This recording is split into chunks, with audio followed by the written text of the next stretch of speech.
How to create a Wattpad account. Hello everyone, it's Anna here to assist you today. So, without any further ado, let's get started.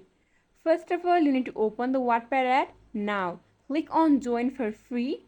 If you want to open your account with Facebook or Google, you can simply type on it. But for me, I'm simply opening my account with email. So, let's start.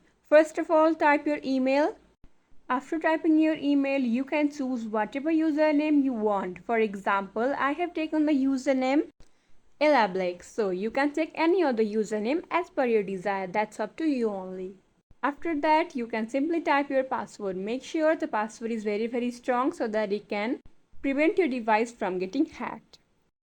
After typing the password, you have to click on the birthday and add your birthday. For me, I'm adding 1995 July 27. After submitting your birthday, make sure you have read all the terms and conditions and tick mark on it. Now click on start reading. After clicking on start reading, you can see on the screen the Wattpad may want to know a little about yourself, so you can click on anything that you like. I have clicked on I like both, so click on next after this.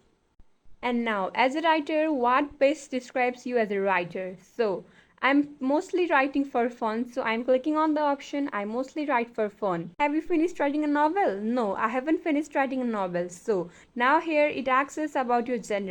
So, I'm clicking on she/her. Now, after this, you need to choose any three categories that you enjoy reading. I am choosing here adventure, fantasy, and fanfiction. Now, click on next after this and there you are. You have successfully created your Wattpad account and now you can enjoy reading as many as books as you want. So that's it for the video. Thank you for joining me. If this video helped you out, please leave a like and subscribe for more. Got questions? Please leave in the comments down below. Signing off until next time. Thank you.